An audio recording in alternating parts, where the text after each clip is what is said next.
Bismillahirrahmanirrahim. Assalamualaikum warahmatullahi wabarakatuh. Surah Maryam merupakan surah ke-19 dalam Al-Quran yang terdiri atas 98 ayat.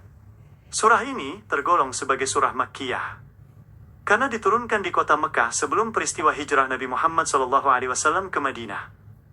Penamaan surah ini diambil dari nama Maryam, ibu dari Nabi Isa alaihissalam, yang menjadi satu-satunya nama wanita yang diabadikan secara khusus sebagai nama surah dalam kitab suci Al-Quran.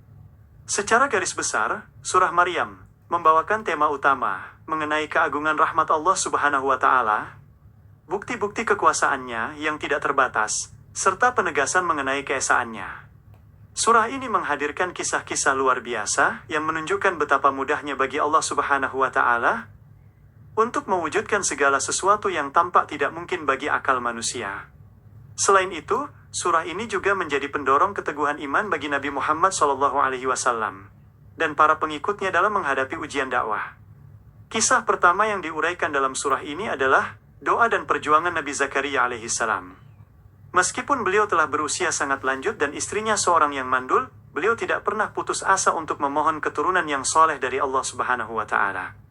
Atas kehendak dan kasih sayang Allah Subhanahu wa Ta'ala, doa tersebut dikabulkan dengan lahirnya Nabi Yahya alaihissalam, seorang nabi yang diberi hikmah dan kesucian sejak masa mudanya.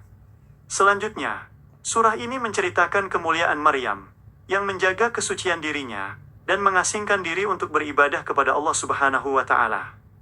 Melalui perantara malaikat Jibril alaihissalam, Allah Subhanahu wa Ta'ala menganugerahkan seorang putra kepadanya, tanpa melalui perantara seorang suami.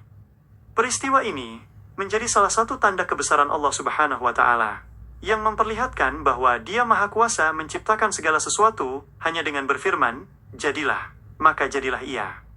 Uraian dilanjutkan dengan detik-detik kelahiran Nabi Isa alaihissalam, dan bagaimana Allah Subhanahu wa Ta'ala memberikan perlindungan serta rezeki berupa buah kurma dan aliran air kepada Maryam dalam masa-masa sulitnya. Ketika kaumnya mempertanyakan kesuciannya, Allah Subhanahu wa Ta'ala membuat bayi Nabi Isa alaihissalam dapat berbicara dari dalam buayan untuk membela ibunya, sekaligus menyatakan bahwa dirinya adalah hamba dan utusan Allah Subhanahu wa Ta'ala yang diberi kitab Injil. Selain kisah Maryam, surah ini juga memuat keutamaan Nabi Ibrahim alaihissalam dalam mendakwahi ayahnya, yang menyembah berhala dengan kelembutan, ketakwaan, dan kesabaran yang luar biasa. Meskipun mendapat penolakan dan ancaman dari sang ayah, Nabi Ibrahim alaihissalam tetap berpegang teguh pada tauhid dan memilih untuk memisahkan diri demi mempertahankan ketaatannya kepada Allah Subhanahu wa Ta'ala, hingga akhirnya Allah Subhanahu wa Ta'ala menganugerahkan keturunan yang mulia baginya. Di dalam surah Maryam juga disebutkan petikan kisah para nabi pilihan lainnya, seperti Nabi Musa alaihissalam yang diangkat menjadi rasul dan dibantu oleh saudaranya Nabi Harun alaihissalam. Begitu pula kisah Nabi Ismail alaihissalam yang selalu menepati janji serta taat beribadah, dan Nabi Idris alaihissalam yang memiliki kedudukan tinggi di sisi Allah Subhanahu wa Ta'ala. Semua kisah Nabi ini dihadirkan sebagai teladan keteladanan hamba pilihan yang senantiasa tunduk kepada Allah Subhanahu wa Ta'ala. Garis besar berikutnya dari surah Maryam adalah penggambaran mengenai hari kebangkitan, hari pembalasan, dan suasana kehidupan akhirat. Surah ini menjelaskan perbedaan nasib antara hamba yang bertakwa yang akan dikumpulkan menuju Allah Subhanahu wa Ta'ala dengan penuh kemuliaan, serta orang-orang yang melalaikan sholat dan memperturutkan hawa nafsu yang akan menghadapi kebinasaan. Hal ini menegaskan keadilan Allah Subhanahu wa Ta'ala dalam membalas setiap amal perbuatan manusia. Pada bagian-bagian akhir, surah Maryam memberikan bantahan yang sangat tegas terhadap anggapan keliru yang menyatakan bahwa Allah Subhanahu wa Ta'ala memiliki anak.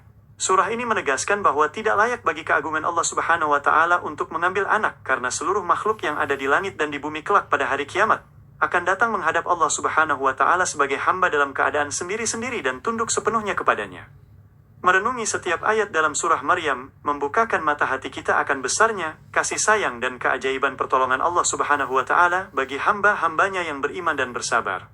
Semoga setiap kebenaran dan keteladanan yang tersurat di dalamnya menumbuhkan kedamaian serta memperkuat ketakwaan dalam kehidupan kita sehari-hari. Terima kasih atas segala perhatiannya. Semoga Allah Subhanahu wa Ta'ala selalu melindungi kita dalam kebaikan dan mendapat keberkahan dari Al-Quran. Wabillahi taufiq wal hidayah. Wassalamualaikum warahmatullahi wabarakatuh.